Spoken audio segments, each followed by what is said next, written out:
El infarto, ¿sabes por qué se produce? Falta de conocimiento. Es la primera causa de muerte en el mundo, sí. Y si somos capaces de construir pensamientos positivos, vamos a vivir mejor y vamos a vivir con más calidad de vida. Entonces el libro está basado en historias reales de esas personas que tienen 110, 109, 112, 115, 117 años. Esas historias reales las va a poder conocer todo el mundo porque me han autorizado a revelar los secretos. Que en nuestro país hay ya 20.000 personas que superan los 100 años. Sí, empiezan a hablar los supercentenarios. Qué calladitos estaban. Esto puede ser un cambio de paradigma. Un área geográfica donde las personas vivían 100 años, que esas características de las zonas azules no son exclusivas de esas 5 zonas, y Castilla-La Mancha hay más que centenarios, hay supercentenarios. Tú te puedes operar de cataratas con 110 años, te puedes operar de la cadera con 107. La edad no es un obstáculo. Yo quiero que desaparezcan del diccionario español la palabra vejez, la palabra anciano. ¿Qué diferencia hay entre la edad biológica y la edad cronológica? Vale, buena pregunta. Cuanto más largos los telómeros, más vamos a vivir. Cuando se acorta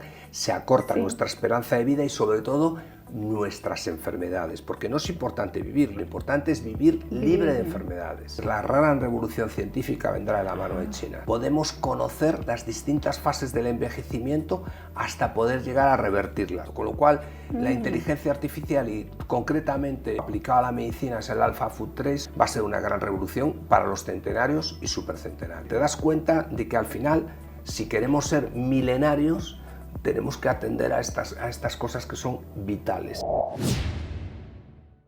Buenos días, doctor. Buenos días. ¿Qué tal? Muchas gracias por recibirme. Bueno, encantado de estar aquí contigo y poder hacer una entrevista donde te pueda contestar a lo que pueda. Sí, ya hacía tiempo que tenía ganas de coincidir en este encuentro.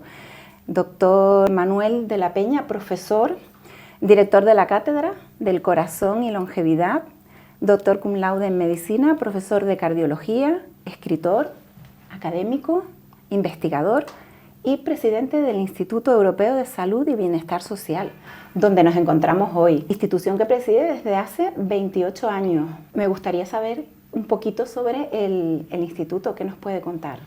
Bueno, pues mira, nosotros hemos nacido en el año 1996 bajo la presidencia de un embajador de España, que era José Antonio de Urbina y de la Quintana, marqués de Vado, que fue uno de los fundadores del Instituto Europeo. Era una persona que dominaba el mundo diplomático, venía del mundo diplomático y bueno, pues quizá gracias a él yo entré también un poco en el mundo diplomático, donde mantenemos una relación extraordinaria con la Academia de la Diplomacia y bueno, desde el Instituto Europeo, desde los inicios hasta hoy hemos divulgado la Carta de los Derechos Fundamentales de la Unión Europea. Sobre todo nuestro rol principal es la transferencia de conocimiento para lograr que el ciudadano tome conciencia de los temas prioritarios, tanto en salud como en bienestar, y que ubique la salud como algo que sea prioritario en su vida, es decir, crear el conocimiento necesario para ubicar la salud como algo prioritario en su vida. Hay gente que prefiere que la salud sea algo importante y hay personas que prefieren la desidia y no les interesa la salud. Entonces, bueno, pues nosotros lo que estamos es intentando cambiar los comportamientos a través del conocimiento.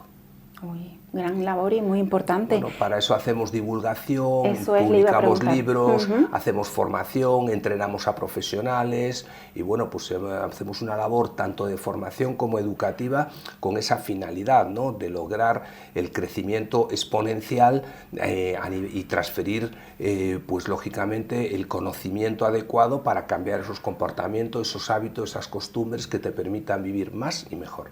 Pues mira, me ha parecido muy importante comenzar con esta pregunta porque era importante saber y dar difusión a esta labor. Muchas gracias. Claro que sí. Impulsando la filosofía de humanización de la medicina y la excelencia en la atención a los pacientes. Sí, por una razón, porque mira, nosotros en todos los libros que hemos publicado, yo personalmente he publicado 12 libros, más uno, porque ahora voy a publicar otro libro que sale el 5 de septiembre, que se llama Vivir Sano 120 años, y ahí hay un capítulo exclusivamente dedicado a la humanización de la medicina, lo que es la empatía en la relación médico. Claro, claro, es que ¿sabes lo que pasa?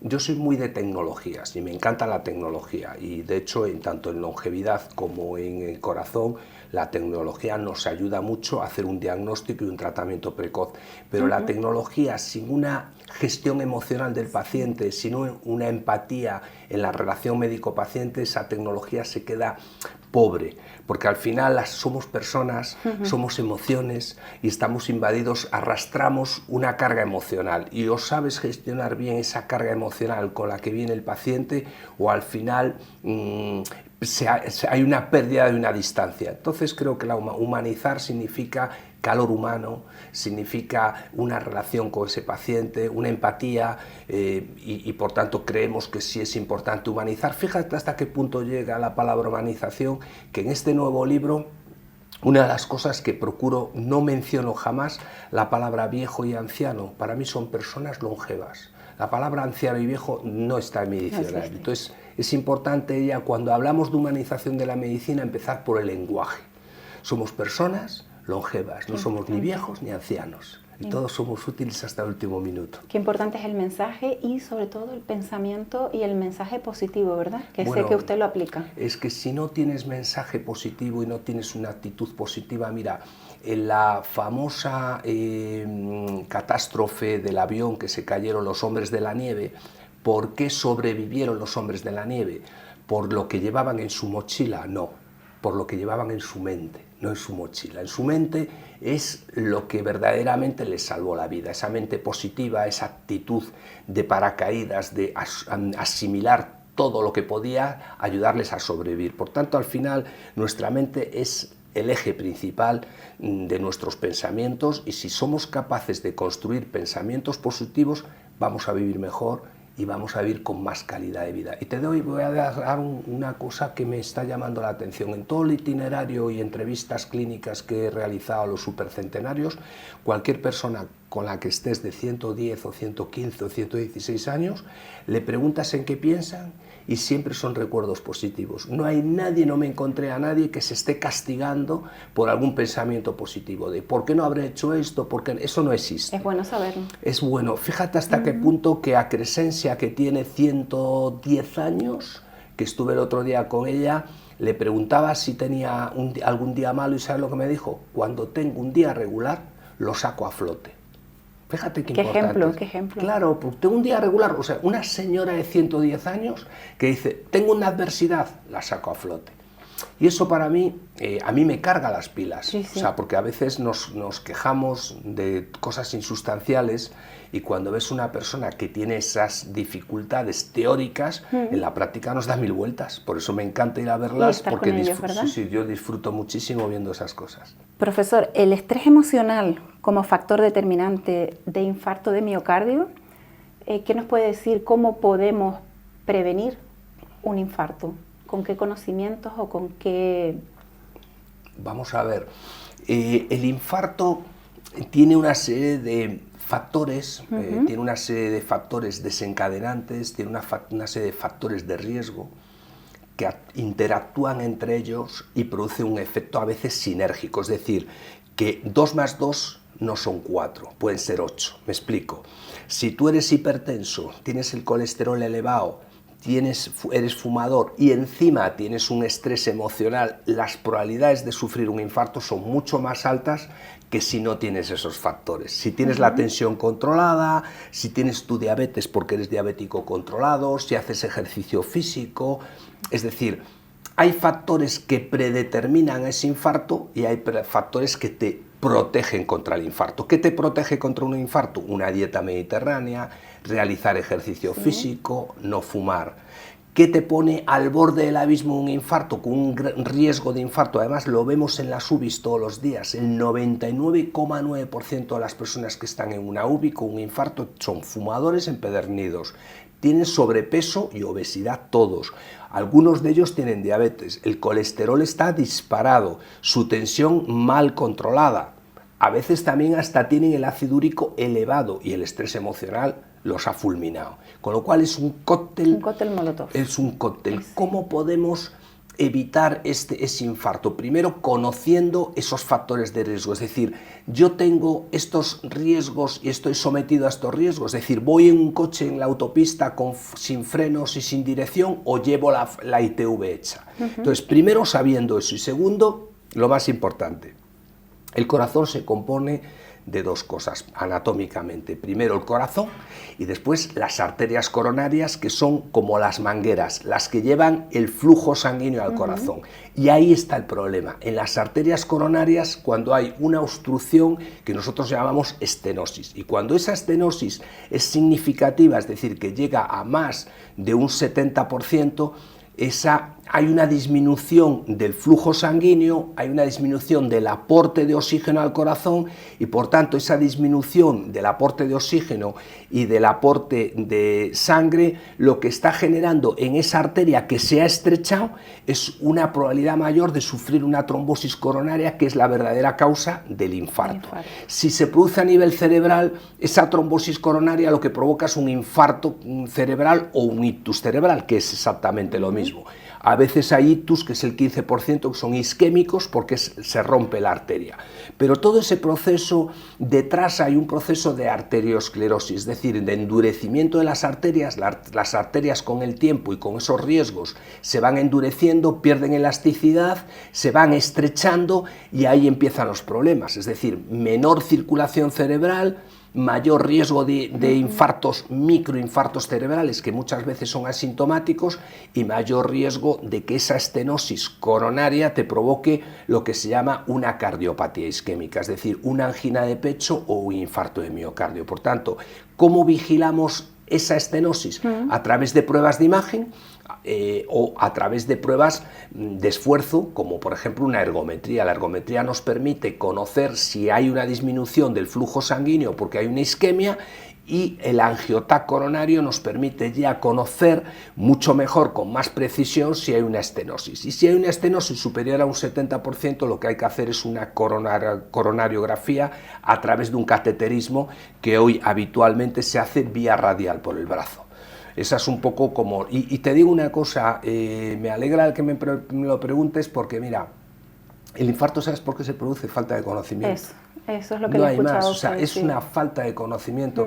Se ha muerto de un infarto fulminante hace unos días una persona que yo conocía y que se negaba sistemáticamente a hacerse pruebas. No, yo estoy muy bien, yo no me quiero hacer nada. Y se ha muerto. No, si yo practico ejercicio físico, peor todavía. Que como te ves por fuera, no... Todavía. Entonces, creo que hay una gran falta de conocimiento y después el ciudadano no se siente vulnerable. No se siente vulnerable, esto no va conmigo, esto no me va a pasar a mí, hasta que les pasa. O sea que a día de hoy, con la casuística que hay actualmente, sin embargo, la gente continúa en esa dinámica. Sí, mira, de hecho es la primera causa de muerte en el mundo. Sí. La primera causa, es decir, en España, para que te hagas una idea, se producen 70.000 infartos al año, de los cuales casi la mitad no llegan a tiempo al hospital. No saben ni que lo están sufriendo. Sí. Fíjate si hay desidia, porque hoy tenemos la enorme suerte de que cualquier persona que acuda a un hospital de manera inmediata, se llama código infarto, se salva la vida. Cualquier persona salva su vida si llega a tiempo al hospital. Entonces, esa desidia de, bueno, esto no va conmigo, esto no me pasa a mí, el 40%, casi el 50% no llegan a tiempo al hospital. Fíjate qué dramático es. Sí. Y se siguen produciendo, y después cada vez hay más ictus, porque también el ictus, te vuelvo a repetir, que es un infarto, pero a nivel del cerebro. O sea, el 85% de los ictus son infartos cerebrales, y es el mismo... se desencadenan de la misma manera. La única diferencia es que en el ictus la arteria es más pequeña que en las del corazón. ¿Y qué síntomas se pueden observar a nivel físicamente para poder prevenir y que sepamos en qué momento tenemos que estar alerta? Pues mira, el síntoma más típico del infarto es un dolor precordial agudo que tienes en esta zona, se suele irradiar al brazo izquierdo, se suele ocurrir con una sensación de opresión torácica, sientes un poquito que te ahogas. Hay que distinguirlo del dolor epigástrico producido por un problema de estómago, que duelen también, pero habitualmente es un dolor precordial con sensación de opresión, un poco de frialdad, a veces hay un poco de sudoración. son los síntomas típicos. Si en estos casos suelo recomendar llevar spray de nitroglicerina en el bolsillo, porque lo que hace el spray de nitroglicerina, que es un poco lo que se llamaba antes la cafinitrina, pero este se absorbe más rápido, es que al ponértelo debajo de la lengua, la arteria, que es elástica, lo que haces es la vasodilata, se abre la arteria, entonces te da tiempo a llegar al hospital. Si es una angina de pecho, como la angina de pecho, la diferencia entre la angina de pecho y el infarto es que la angina se produce un vasoespasmo sin trombosis y en cambio en el infarto hay trombosis, con lo cual en la angina llegas a tiempo seguro y en el caso del infarto te da tiempo a que se dilate y por lo menos llegar, aunque sea con una gota de sangre que llegue al corazón, llegas a tiempo. ¿Sería entonces recomendable a estas personas con esos elevados factores de riesgo que enumerábamos anteriormente, sí, hay que aprender que a llevaran a modo de prevención ese botiquín de emergencia? Efectivamente, o bien una cafinitrina en el bolsillo en forma de pastilla, o bien un spray de nitroglicerina, digo como mecanismo de prevención y de actuación inmediata, pero lo más importante es tomar conciencia de que una tensión arterial no puede ser superior a lo ideal, la óptima es 12/7, pero bueno, la patológica ya es cuando estamos hablando de 15/9, ya estamos en una hipertensión que hay que tratar. Bueno. Pero habitualmente te puedo decir una cosa, que el 50% de las personas en España y en el mundo viven con la tensión alta y duermen con la tensión alta, con lo cual es imposible dormir, porque para dormir bien la tensión tiene que disminuir y cuando disminuye la tensión se concilia el sueño y si la tensión no baja, no hay sueño. Y además el sueño es uno de los factores imprescindibles en la esperanza de vida. Efectivamente, es reparador de la fatiga física y mental, y si no hay reparación no hay calidad. La genética, ¿hasta qué punto influye? Porque hablamos de factores de riesgo y luego tenemos la genética con la que venimos, que eso ahí no podemos cambiar. Vamos a ver. ¿Qué porcentaje hay entre lo bien que cuidamos nuestro cuerpo y nos atendemos? Pues mira, el 25% es genética y el 75% son tus costumbres. Eso es una buena noticia. 25, ¿verdad? Sí, pero hay una cosa muy importante. Tú y yo heredamos la misma casa, la misma exactamente. Y al cabo de 25 años nos volvemos a ver y tu casa está impecable y la mía está destrozada. Esas son las costumbres. Yo no la he cuidado y tú sí. El cuerpo humano es exactamente igual. Yo tengo unos genes que son buenos, pero los cuido.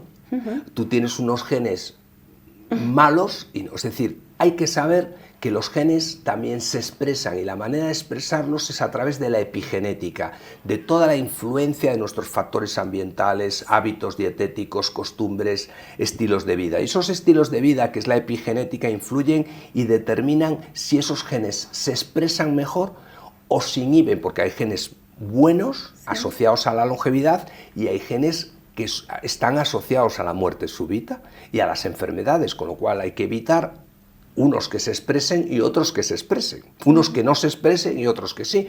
Para que te hagas una idea, hay 2000 genes asociados a la longevidad, es decir, si tu padre ha vivido 100 años, la probabilidad de que tú vivas 100 años es muy alta, pero también hay, para que te hagas una idea, 50 genes asociados a la hipertensión. Es decir, si tu padre es hipertenso, tú acabarás siendo hipertensa. Sería raro que no fueras hipertensa. Entonces hay que tener claro que tú tienes que vigilar la salud en base a lo que le ha pasado a tu padre, a tu madre y a tus abuelos, porque heredamos el piso, el coche y los genes, buenos y malos. Entonces es importante saber en qué punto nos encontramos. Efectivamente. Para poder... ¿En qué punto nos encontramos? O es muy fácil si tú analizas y evalúas, si te paras un día en tu familia, evaluar los antecedentes familiares. Si en tu familia hubo antecedentes familiares de cáncer de mama o de infarto de miocardio, lo normal es que tú puedas llegar a sufrir. ¿Cómo no lo vas a evitar? Sabiéndolo y evitándolo y anticipándote. Eso es. Hay que anticiparse porque hoy todas las enfermedades, salvo las enfermedades raras, la mayoría de las enfermedades se curan. Si las diagnosticamos y tratamos a tiempo. Cuanto antes la tratemos, más fácil curarla. Quiero comentarle ahora, creo que sí, que también juega un papel importante, que es la microbiota, que ahora tanto estamos escuchando, parece que la microbiota está de moda. Sí. El ayuno intermitente, qué papel juegan el microbioma en nuestra salud. Te digo lo que es la microbiota. Se habla de un segundo cerebro también. Efectivamente, es que es un segundo cerebro, pero yo le llamo a la microbiota, al ecosistema intestinal, es un ecosistema a nivel intestinal, aunque la microbiota no solo está en el intestino, está en otras mucosas, son biofilms, pero está en otras más, pero si nos centramos en el ecosistema intestinal, tú imagínate que tienes un bosque ahí. Y es un bosque, entonces en ese bosque conviven lo que se llama la flora bacteriana, y esa flora bacteriana, que son millones de bacterias, si hay un equilibrio entre ellas, y está ese ecosistema bien, resulta que se sintetizan neurotransmisores cerebrales que son las hormonas de la felicidad. Qué importante. Claro, y por eso hay un eje y una conexión intestino-cerebro, porque ahí está todo. ¿Qué ocurre? Que esa microbiota, te puedo decir una cosa, ¿quiénes la cuidan? Yo creo que un porcentaje pequeñísimo de la población, porque esa microbiótica está sometida primero a los prebióticos. ¿Qué son prebióticos? Todo lo que va en las legumbres, en las fibras vegetales. Cuanto más vegetales, más prebióticos para ese ecosistema intestinal. ¿Qué es de lo que se alimentan ellos? Sí, pero poca gente. La gente prefiere tomar plástico y otro tipo de comida más insana que las verduras, legumbres, cereales integrales. Es decir, y después tienes los probióticos, que es interesantísimo el mundo de los probióticos, los yogures, la kombucha, todos los probióticos. Pero solo te voy a dar un dato de lo importante que es la microbiota. María Brañas, que tiene 117 años, se toma un yogur diario y tiene 117, o sea, con esto no te digo más. Ya. Fíjate que sí es apasionante. Sí. ¿Qué ocurre? Que hay pastillitas que son complementos alimenticios a base de probióticos, prebióticos y posbióticos. ¿Qué son los simbióticos? Los posbióticos son organismos inanimados, todavía tienen el efecto, todavía la eficacia clínica todavía es mayor. Entonces, en vez de tomar un yogur con ese posbiótico, es como si tomaras 20 yogures. Pero siempre como complemento. Yo siempre soy partidario de decir, bueno, ¿cuáles son los alimentos ricos en prebióticos y posbióticos? Vamos a alimentarnos con una dieta equilibrada a base de prebióticos y posbióticos, porque, ojo, si lo tienes bien controlado el ecosistema intestinal, tienes más vitalidad, más energía, más positivismo, te encuentras mejor, descansas mejor. Claro, es que creo que la microbiota también está relacionado a esos desequilibrios con enfermedades mentales. Por supuesto, con todo, en general con todo. Sí. O sea, mira, te puedo decir que hay estudios ya de microbiota que curan muchísimas patologías, ¿no? O sea, la microbiota hoy es importantísimo. Se hacen estudios en el laboratorio de lo que se llama el microbioma, se hacen estudios para ver cuáles son de esas bacterias las que están lo que se llama en disbiosis. La disbiosis es el desequilibrio de la flora. Y se estudian, se analizan, y ese análisis te da como resultado valorar cuál es el desequilibrio para volver a reequilibrarlo. Y te digo que ganas mucha energía, vitalidad y mejoran muchísimas patologías. O sea que por ahí vamos bien. Ese es el camino. Muy bien, ese es el camino. Se está investigando mucho y te diré más como te gusta el tema. ¿Sabes quiénes son los que más están investigando y enamorados de la microbiota? Los chinos. Los chinos están investigando muchísimo sobre los probióticos. China quiere ser en los próximos 20 años la primera potencia mundial. No lo va a ser en el mundo de las armas, en el mundo militar, pero en otras cosas puede llegar a ser la primera potencia. Entonces está investigando sin límites, sin límites. Ahora que nombras China, de ahí viene la medicina preventiva, que es hacia la que tendemos, ¿no? A intentar evitar, ¿no? Efectivamente.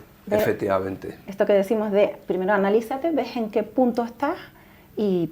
Así es. Medicina preventiva. Quería hablar sobre el libro. El libro que vamos a publicar se presenta ya está en Amazon, anunciado. Se llama La Guía para Vivir Sanos 120 años. 120 años. Y me llamó la atención porque lo he visto en Amazon, se vende en Amazon, que yo no me imaginaba que la editorial nuestra lo edita Penguin Random House, que es a través de una de sus líneas editoriales, que es Vergara.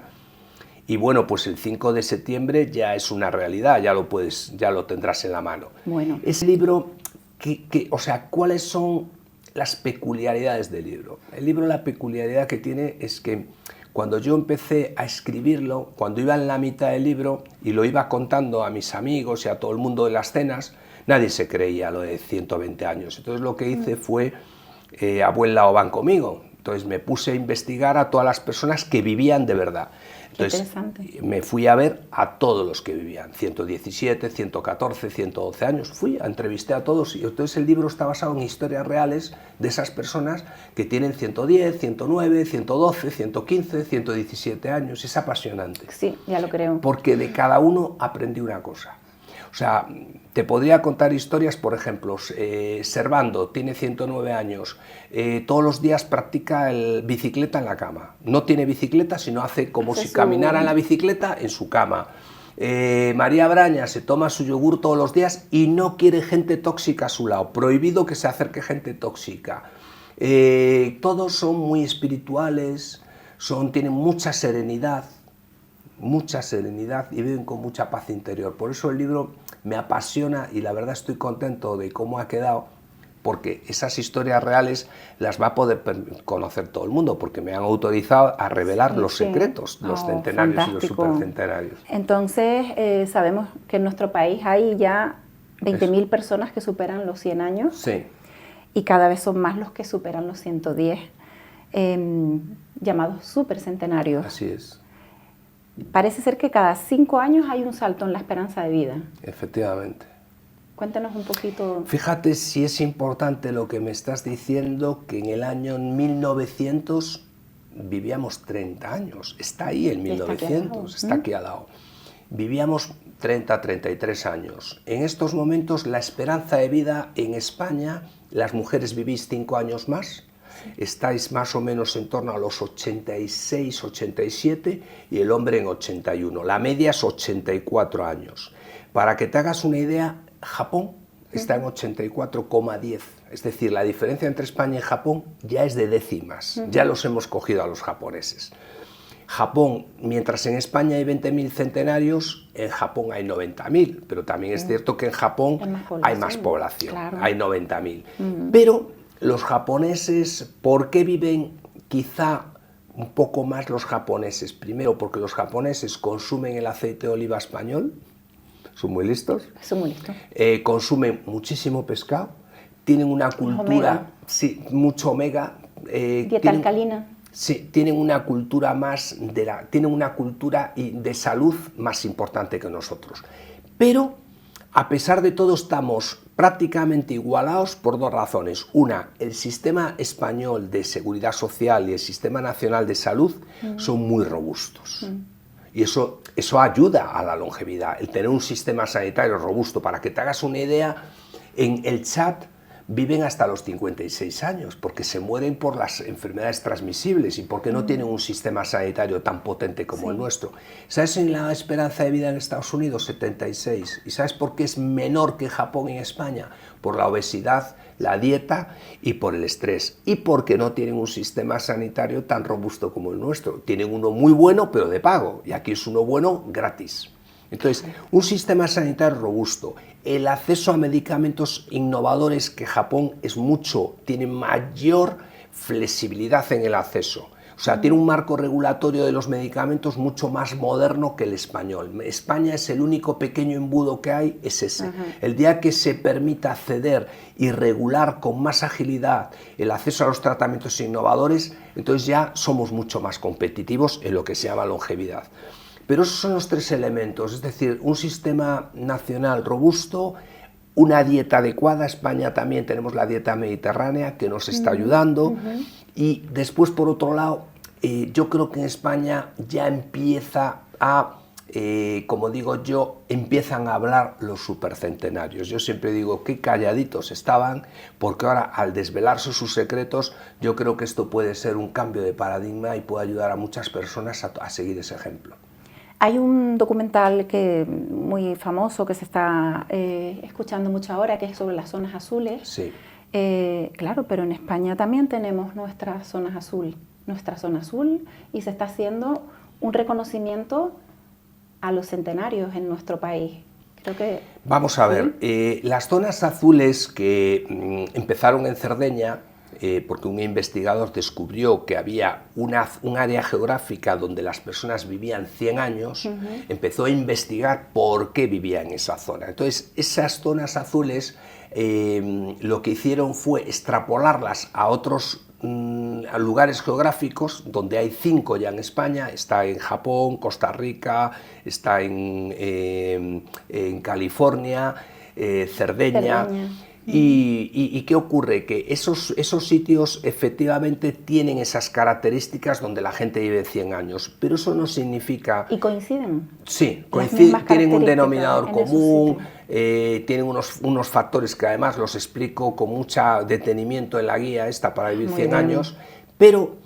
¿sabes lo que ocurre? Que esas características de las zonas azules no son exclusivas de esas 5 zonas. Se hicieron 5 zonas para delimitar el universo del estudio de investigación. Tienes que delimitar, porque el universo no puedes decir lo voy a hacer en todo el mundo. Tienes que decir cuál es mi muestra y a partir de la muestra hago una inferencia. Entonces, no se pudo coger todas las zonas, se cogieron 5, pero vamos, España, por ejemplo, hay muchísimos sitios donde es zona azul. Yo, por ejemplo, me he recorrido muchos sitios de España, Castilla-La Mancha me lo conozco muy bien, y Castilla-La Mancha hay más que centenarios, hay supercentenarios. Sí. En Galicia también, además me divierte mucho, porque en Galicia hay una señora de 108 años en Orense que canta y baila todas las semanas. Ay. Y eso es una maravilla, pero por ejemplo en Castilla-La Mancha me he encontrado con muchas personas de 110 y 109 años, Castilla-La Mancha, que nadie se lo imaginaba. Claro. Pero yo creo que con este estudio lo que verdaderamente he descubierto es que hay un yacimiento de supercentenarios.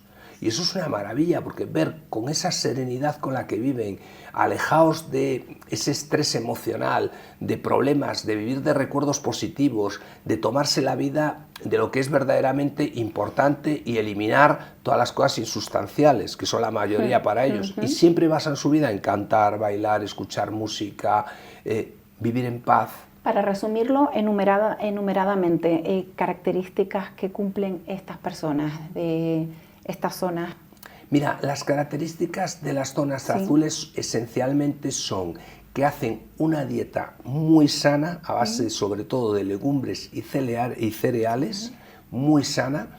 Hacen todos ejercicio físico, no van a un gimnasio. El ejercicio físico lo que hacen es practicar la jardinería.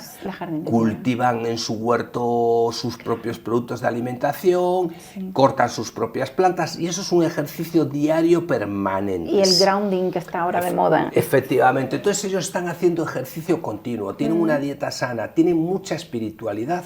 De hecho, por ejemplo, en Loma Linda, en California, hay una orden religiosa que solo se llaman los adventistas, que han invadido de espiritualidad esa zona, y esa espiritualidad te da mucha paz interior. Llámalo meditación, ya no lo llame religión, llámalo como quieras llamarlo, pero esa espiritualidad y esa meditación, el resultado es más relajación, más serenidad, más gestión de la calma, ¿vale? Entonces, eso es otra de las características. Las relaciones humanas también, es importante, ¿verdad? Lo que me acabas de decir, las relaciones humanas.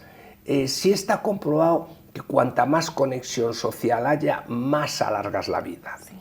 Hasta el punto de que uno de los grandes problemas a los que se enfrenta la humanidad es la soledad no deseada. Y para combatirla, solo va a haber una manera de combatirla: con robots. De hecho, aquí en Madrid ya se está haciendo una experiencia, y con gente joven de 60 y tantos años, que le han puesto un robot en casa para que le acompañe, porque tenía un problema de soledad. Fíjate tú hasta dónde hemos llegado. Con lo cual, la conexión social en ellos, que ellos tienen sus asociaciones de vecinos, participan en muchísimas actividades, esa conexión alarga la vida. Hay que evitar, sobre todo, la no deseada. Ahora me trajiste a la memoria que justo esta mañana me lo comentaba una amiga, que su madre con 93 años habla con Alexia. Y reza el rosario con Alexia. Por supuesto. Y lo rezan las dos a la vez. Por supuesto. Se siente acompañada. Por supuesto. La señora con... Y ayuda muchísimo. Qué bonito. La conexión social, importantísima. El ejercicio en forma de hacer trabajos de jardinería, importantísima. El rezar o meditar, como quieras, importantísimo para gestionar la serenidad, la alimentación. Y después hay otro aspecto muy importante, el proyecto vital. De tener un propósito, o sea, tú te levantas por las mañanas con un propósito, entonces tienes que tener un propósito de vida, le llaman el propósito de vida, y eso es muy importante. ¿Y qué propósito, profesor, se ha encontrado usted que tienen esas personas con esa edad? Cada uno tiene su propio propósito. Siguen teniéndolo, es admirable. Sí, por ejemplo, la señora esta Crechencha con 110 años dice, yo cuando quiero una cosa, digo como la quiero, se hace así y lo consigo todo. Entonces lo van consiguiendo porque no han perdido esa fuerza que tienen, ¿me entiendes? Me alegra mucho escuchar eso. Hablamos de dos públicos diferentes, los centenarios, que tienen 100, y los supercentenarios, que yo he estudiado mucho más a los supercentenarios, que tienen 110. A mí me apasionan los supercentenarios. Y después hay otros que son los semi-supercentenarios, los que tienen entre 105 y 110 años, que también son muy interesantes. Entonces, sí te voy a decir una cosa que para mí he descubierto. Primero, que la edad no es un obstáculo para nada. Tú te puedes operar de cataratas con 110 años, te puedes operar de la cadera con 107, los hay operados de cadera con 107. ¡Qué maravilla! Tengo una señora operada de un melanoma, que es un tumor aquí en el ojo, con 109 años y curada. Tengo otro que se dio un golpe en la cabeza, tuvo un hematoma y le desapareció en 3 días. A mí tardaría 10 días en desaparecer, a él le desapareció en 3 días. Es decir, la edad no es un obstáculo, para nada. Por eso yo quiero que desaparezcan del diccionario español la palabra vejez, la palabra anciano y la palabra... Claro. Son palabras... ¿Qué diferencia hay entre la edad biológica y la edad cronológica? Vale, buena pregunta. Mira, esa diferencia es que tú, por ejemplo, cronológicamente tienes 48 años, vamos a imaginarnos, pero aparentas 30 años. Y eso es la edad biológica, lo que tú aparentas. ¿Y por qué tú puedes aparentar menos años, que es la diferencia entre la biológica? Porque te has cuidado. Si tú llevas una dieta adecuada, el cutis cambia. Si tú haces ejercicio físico, el cutis cambia, tu imagen cambia, con lo cual una cosa es la edad biológica, que es la que aparentemente tienes, y otra es la cronológica, que es la de tu carne de identidad. Es muy importante. Hay que vivir con la que tú te sientes. Sobre todo sí, porque mira, por ejemplo, en Graciano, que tiene 109 años, me dijo, yo la sensación que tengo es que tengo 60 años. Wow. Estoy igual que con 60 años. Es una maravilla. Sí, que me encantaría conocer a mí a esas personas. Pues ya cuando quieras te vienes y te presento a alguno, porque son encantadores. Doctor, el descanso también, ¿verdad? Es importante. Muy importante. El sueño, ¿por qué es importante? No es importante el número de horas, no porque duermas más estarás mejor, sino lo importante es la calidad del sueño, para que ese sueño te permita reparar la fatiga física y la psíquica que has tenido durante el día. Tú durante el día has tenido un cansancio físico y un cansancio psíquico por todo el estrés que has llevado a cabo. Entonces, el sueño, cuando tú te metes en la cama, empiezan a bajar las constantes vitales, empieza a bajar el cortisol, la tensión, y toda esa bajada de los ritmos biológicos es lo que te permite conciliar el sueño. Si tú estás en tensión, con tensión emocional y con tensión muscular, y con la tensión alta y con el cortisol alto, no vas a poder conciliar el sueño, vas a estar durmiéndote y despertándote continuamente. Entonces es muy importante para vivir más, reparar el sueño adecuadamente. Claro, porque el sueño en esa fase es donde te da la reestructuración y reparación de tu sistema, de tu organismo. Así es, la reparación. Es básico. Se está utilizando un complemento bastante eficaz, que es la melatonina en dosis altas, porque la melatonina en dosis bajas no tiene eficacia, pero esos la tienen que manejar catedráticos de fisiología, que hay muy pocos que conozcan la fisiología de la melatonina, y los que la conocen y la manejan bien están teniendo muy buenos resultados. Muy bien. Y ahora quiero enlazar con otra casuística que puede ser un derivado de tener un problema, problemas a la hora de dormir pueden venir causados, por ejemplo, por un problema hormonal. Los desajustes que las mujeres sufrimos, pues si realmente tú no estás con tus hormonas reguladas, vas a tenerlo muy difícil para poder tener un sueño reparador y descansar bien por la noche. ¿Qué importancia tiene en las hormonas, en nuestra salud y en la esperanza de vida y en la longevidad? Pues mira, lo más importante es que cuando las hormonas tú conoces el 3 en 1 que echas a las bisagras para que estén más lubrificadas, sí. ¿No? Pues esto es lo mismo. Sí. Las hormonas, ¿qué es lo que hacen? Las hormonas a partir de los 40 años empiezan a caer, hay un declive hormonal típico de la edad. Los hombres con 40 años y las mujeres con 40 empieza el declive. ¿Cuándo hay un déficit real? Cuando entras en la fase de la perimenopausia en la mujer, es decir, el antes, durante y después. Entonces ahí hay una fase de declive hormonal que si lo suples y haces un reemplazo hormonal con testosterona, con progesterona o con estradiol, es decir, con las hormonas con las que está sufriendo ese declive, compensa ese declive y lo que haces es la fase de la perimenopausia la superas con mucha más facilidad y sobre todo sin sufrir síntomas como sofocos, como tal. Y además de evitar los síntomas, mantienes la vitalidad y mantienes tu estado de ánimo. Es maravilloso, es fundamental. El chip de la juventud. Es que hay que hacer reemplazo hormonal. ¿Y por hormonal. qué falta tanta información? Porque eso a pie de calle hay un desconocimiento muy grande de que esa solución existe y está ahí. No lo sé. Y tal vez también hay una mala prensa que hubo durante muchos años de la terapia hormonal. Vamos a ver, yo creo que la terapia hormonal, en primer lugar, en las mujeres debe estar pilotado por los ginecólogos o ginecólogas, por una razón, porque hay una controversia, pero lo que sí parece que evidente es que hay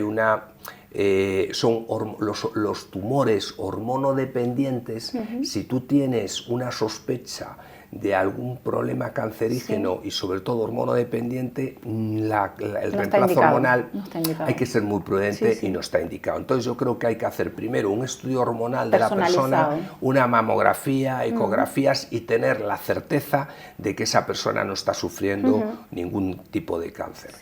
En el hombre ocurre lo mismo, el hombre hacemos un reemplazo hormonal con testosterona, entonces ahí tenemos que tener cuidado con la próstata. Si la próstata la tienes controlada, no hay hipertrofia, el PSA está controlado y tal, y estás pilotado, supervisado por un urólogo, no hay problema. Si tienes problemas de próstata y antecedentes de cáncer prostático, hay que ser prudentes y sobre todo yo creo que lo ideal es la prescripción médica, en el caso del hombre de un urólogo o uróloga, y en el caso de la mujer de un ginecólogo o ginecóloga. Entonces es importante, pero te aseguro que mejora tu vitalidad, mejora tu calidad de vida y frenas el envejecimiento, ayudas a frenarlo. En definitiva, volvemos a lo mismo, tenemos que saber dónde estamos. Efectivamente. Sabiendo dónde estamos, sabemos qué herramientas podemos tomar y en beneficio de nuestra salud, ¿qué podemos hacer? Pero hoy es relativamente fácil porque podemos hacer una analítica muy completa de todos los genes, podemos hacer un estudio hormonal, se puede hacer un estudio genético, hormonal y ver un poco los marcadores tumorales y de esa manera conocer a ciencia cierta dónde estás y a dónde vamos. Muy bien, si el que no quiere saber hoy en día es porque no quiere, porque realmente... Y te digo una cosa, yo creo que es el principal problema, el obstáculo más importante es el miedo. Y desde el COVID la gente tiene mucho miedo a ir al hospital, mucho miedo a ir al médico y prefieren decir, cuanto menos sepa sobre mi salud, mejor. Quiero vivir tranquilo, ¿es un error? Sí, es importante. Es un error porque hoy nos puede pasar a todos cualquier cosa. Sí, para poder cuidarnos. Entonces más. Hay que cuidarse y sobre todo, más que cuidarse, anticiparnos a lo que pueda venir. Si tú te anticipas, puedes afrontar de una manera más contundente cualquier problema. Volver a la medicina preventiva. Exactamente. Muy bien. Ahora, ha hablado de terapia génica. Hay palabras que suenan así como muy futuristas, ¿no? Terapia génica con telomerasa, tratamientos con proteína antienvejecimiento de cloto, con senolíticos, depuración de la sangre a través de plasmaféresis, terapias de medicina regenerativa con células madre. Todo esto que suena a futuro realmente ya se está aplicando a día de hoy. Sí, vamos a ver. Algunos tratamientos de los que has mencionado son tratamientos experimentales y otros son tratamientos que ya los estamos haciendo. Por ejemplo, me hablas del cloto. El cloto es una proteína que segrega el riñón, es una proteína antienvejecimiento y de manera experimental lo que se hace con esa proteína es se introduce a través de un gen que se llama la terapia génica en nuestro organismo. Entonces tiene un efecto antienvejecimiento, pero de momento es experimental. Ocurre lo mismo que la telomerasa. La telomerasa es una enzima que alarga los telómeros. Cuanto más largos los telómeros, más vamos a vivir. Cuando se acorta nuestra esperanza de vida y sobre todo nuestras enfermedades, porque no es importante vivir, lo importante es vivir libre de enfermedades. Esa es una de las teorías mías, es decir, yo quiero alargar la vida libre de enfermedades, yo no quiero alargar la vida con mala calidad. Entonces, estos tratamientos experimentales yo creo que tienen un futuro inmenso, ya se están aplicando, pero de todos modos no son universales, y cuando sean universales podrá acceder la gente, pero primero tienen que aprobarlos la FDA, tienen que estar regulados en el país donde los vas a aplicar, y por supuesto son tratamientos para el futuro de la longevidad, igual que los senolíticos, igual todos los tratamientos que estamos... Tú piensa una cosa, que en estos momentos hay en investigación 8.000 moléculas en ensayos clínicos, tan solo con que se conviertan un 10% en fármacos, ya vas a hacer un abordaje de muchas enfermedades que hasta ahora era impensable tratarlas. ¿Y qué país está más avanzado en estas técnicas de las que hablábamos? Uy, pues antienvejecimiento. Mira, Estados Unidos muy avanzado en muchas cosas, pero Japón avanzadísimo en células madre. Yo creo que es el país que más me gusta, porque además de estar avanzado tiene un marco regulatorio muy fácil para acceder a esos tratamientos. Y después los que están trabajando muy calladitos y en silencio son la República China. La República China ha contratado a un ejército de investigadores de primerísimo nivel, está trabajando calladitos, pero yo creo que va a ser la gran revolución científica, vendrá de la mano de China. Sí que están calladitos, que yo no lo conocía. ¿Y qué papel puede jugar ahora la inteligencia artificial para detener el envejecimiento biológico, profesor? Pues vamos a ver, mira, precisamente Google, no sé si conoces Google, pero imagínate, Google ha desarrollado una herramienta que se llama AlphaFold 3, que es una herramienta de inteligencia artificial donde se podrán conocer las interacciones de todas las proteínas, de todas las moléculas de la vida que se producen en tu organismo. Y a través de ese conocimiento podemos conocer las distintas fases del envejecimiento hasta poder llegar a revertirlas. Fíjate si es una herramienta potente que ya está ahí, o sea, ya se está utilizando. Y eso nos va a permitir desarrollar fármacos, nos va a permitir abordar el envejecimiento, sobre todo porque si tú en ese programa de inteligencia artificial metes datos de los supercentenarios, ese programa te va a descifrar cosas que tú hasta ahora no habías visto. Con lo cual, la inteligencia artificial, y concretamente yo es el programa que conozco aplicado a la medicina, es el AlphaFold 3, que acaba de salir hace unos días, va a ser una gran revolución para los centenarios y supercentenarios. Muy bien, doctor. Hay una frase que creo que usted tiene mucho de mano, que es piensa en verde. Sí. Y con esta frase pues me gustaría ir concluyendo con nuestra entrevista. ¿Y qué importancia tiene pensar en verde? Pues pensar en verde es una cuestión cultural. Es decir, cuando tú piensas en verde significa que estás pensando en legumbres, en verduras, y además cuanto más verde oscuras, más sanas son. Es decir, unos guisantes, unas judías verdes, cuanto más verde oscuro, mejor.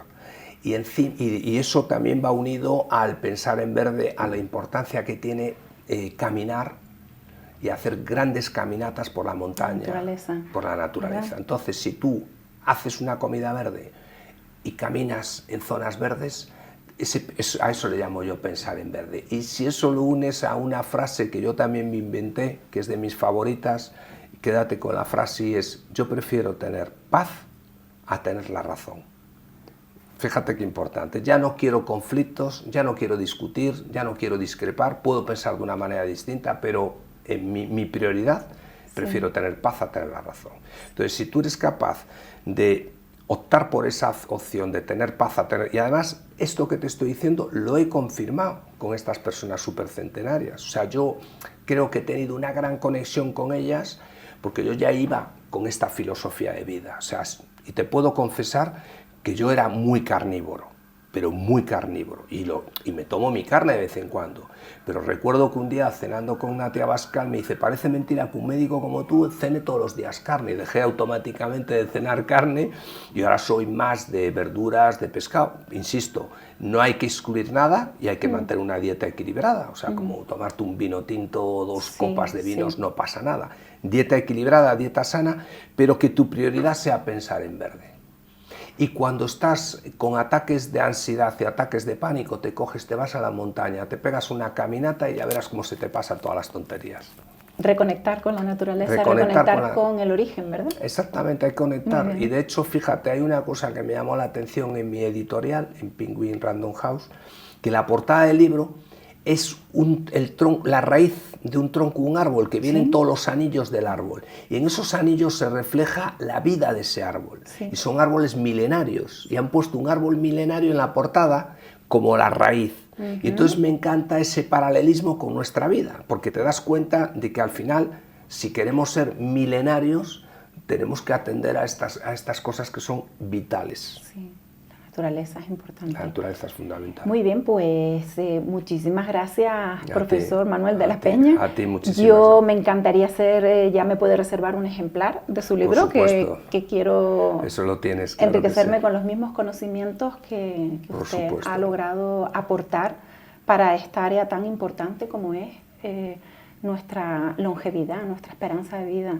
Y volver a vernos en septiembre, si nos vemos cuando quieras, para celebrar esa te lo regalaré y te aseguro que disfrutarás escuchando las historias de los supercentenarios. Yo, por lo menos, a mí me han hecho feliz y todavía, a pesar de que lo he escrito y lo he revisado 20 veces, me encanta. No lo tengo todavía yo el formato, pero estoy deseando tenerlo y escribirlo, subrayarlo. Pues permítame que anticipadamente le felicite por gracias. Por ese trabajo. Muchísimas gracias, Elda, y gracias por tu entrevista. Ya sabes que aquí tienes tu casa.